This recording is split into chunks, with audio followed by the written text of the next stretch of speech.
जब मैंने रघु महाराज से बाण ले लिया था तो रावण ने देख लिया था, रावण को पता था कि मेरे प्राण इन्हीं बाणों में हैं, तो रावण ने खूब घनघोर तपस्या करके मुझे प्रसन्न करके वरदान मांगा। तो मैंने कहा वरदान मांगो, तो इसने वरदान में वही मांगा कि वो बाण मुझे दे दो जिसमें मेरे प्राण हैं। राम जी बोले तुमने दे दिया होगा। बोले प्रभु मैं भूल गया था कि वो बाण मांग सकता है। बोले फिर क्या हुआ? बोले वो बाण ले जाकर के इसने लंका में कहीं छुपाया है, अब वो नहीं पता कहां है। राम जी चिंता में बैठे, बोले रावण मर नहीं रहा है, इसका तो एक बाण में प्राण है। हनुमान जी महाराज आए, बोले भगवान कितना भी बड़ा राक्षस हो, कितना भी बड़ा धनवान व्यक्ति हो, कितना भी बड़ा बुद्धिमान व्यक्ति हो, वो अपनी गोपनीय से गोपनीय चीज किसी को नहीं बताता सिवाय अपनी पत्नी के। अपनी पत्नी को जरूर बताता है, और विशेष रूप से तब जब पत्नी भोली हो, सीधी हो, पत्नी को जरूर बताया था देखो इतना लाख रुपया यहां रखा है, इतना करोड़ उधर रखा है, कल को मुझे कुछ हो जाए तो तुम ले लगे बच्चों का पालन पोषण कर लेना। बोले महाराज ये बात किसने कही? हनुमान जी, इसीलिए तो वो बुद्धिमान हैं। हनुमान जी महाराज की बुद्धि की पराकाष्ठा हनुमान चालीसा में सब बोलते हैं। उनसे बुद्धि विवेक की कामना हम लोग करते हैं, उन जैसा बुद्धिमान कौन होगा?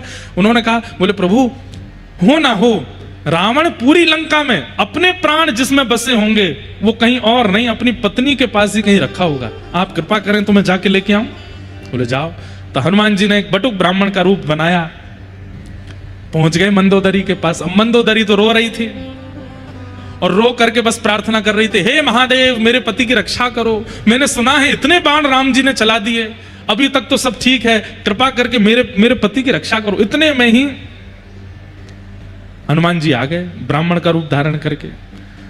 तो मंदोदरी के पास जैसे ही पहुंचे तो ब्राह्मण देख करके और चरण पकड़े, हे विप्र देवता आप मेरे पतिदेव को आशीष दीजिए ना, उनका बाल बांका ना हो, ये राम जी तो भगवान है, ये उसको उनको मार ही देंगे, मेरा सुहाग चला जाएगा, कृपा कीजिए ना। देवी तुम क्यों रोती हो? अरे तुम भूल गई क्या? और हनुमान जी ऐसे बात कर रहे हैं जैसे इनको सब पता है। तुम भूल गई क्या? क्या? अरे एक बाण है जिसमें रावण के प्राण बसते हैं, और वो बाण यहीं लंका में ही उसने छुपा रखा, जब तक वो बाण नहीं मिलेगा तब तक राम जी इसको कैसे मार देंगे? अब ये तो हो गई थी हजारों साल पुरानी बात। मंदोदरी बोले अरे हाँ वो बाण तो मेरे ही भवन में रखा है। हनुमान जी बोले पता तो चल गया है, एग्जैक्ट हाउस नंबर और पता चल जाए वो कैसे पता चलेगा? तो हनुमान जी ने एक तकनीक बताई, बोले सुनो देवी, बाण तुम्हारे भवन में है, ये बात बस मैं और तुम जानते हैं, लेकिन देवी अगर तुम चाहती हो कि रावण की रक्षा हो, अपने उस भवन में जाओ, पुष्प अक्षत चंदन माला लेकर के जाओ, और जहां पर वो बाण रखा है वहां पर पुष्प चढ़ा देना, अक्षत चढ़ा देना, आरती कर देना, और जब तक ये युद्ध चल रहा है उस स्थान का पूजन करती ही रहना। एक भी क्षण के लिए वो पुष्प अक्षत चंदन से विहीन नहीं होना चाहिए स्थान, नहीं तो कोई भी उस बाण का वहां से हरण कर लेगा। और मंदोदरी बोली मैं अभी जाती हूँ। हनुमान जी बोले जाओ, अब मैं भी मक्खी बन के आऊं पीछे। हनुमान जी लेक्से से बन गए। मंदोदरी गई थाली सजा करके अपने निज भवन में, खूब सारे खंबे लगे थे, उनमें पीछे एक खंबा था जिसमें वो बाण चिना हुआ था भीतर।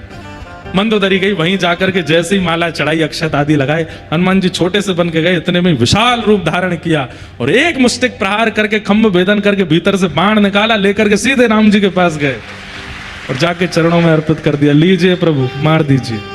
और तब राम जी ने अंतिम बाण धारण करके जैसे ही रावण में मारा, वध हो गया। कितनी कथाएं, कितने गुप्त गुप्त रहस्य सब जगह निर्मित हैं, लिखे हैं। कोई भी चीज ऐसी है नहीं, 60 कोटि रामायण है, करोड़ों रामायण है, ऐसी ऐसी कथाएं हैं जो कभी किसी ने सुनी नहीं।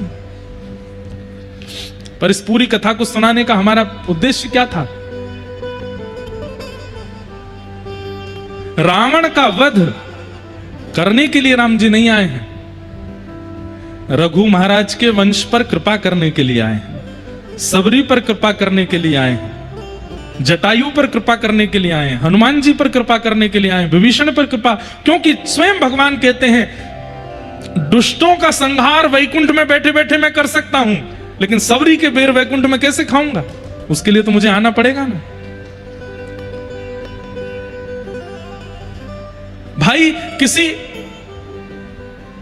प्रेमी व्यक्ति का त्याग तो आप घर में बैठे बैठे डिसीजन ले लोगे कि मैंने उसका त्याग किया, लेकिन किसी को स्वीकार करने के लिए तो उसके पास जाना पड़ेगा ना।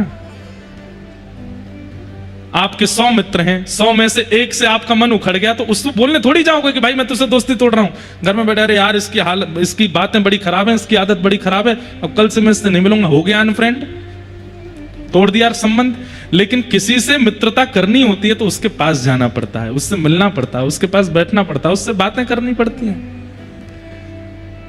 राक्षसों को तो वध करना, वध तो ठाकुर जी कहीं से भी कर सकते हैं, लेकिन जिन भक्तों पर अनुग्रह करना है उसके लिए तो उनको जाना पड़ेगा।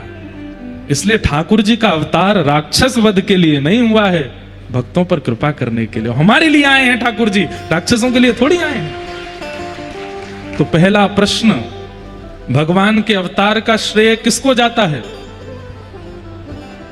हमको जाता है। हमारे लिए आए ठाकुर जी, आपके लिए आए ठाकुर जी, वो राक्षसों के लिए थोड़ी आते हैं ठाकुर जी।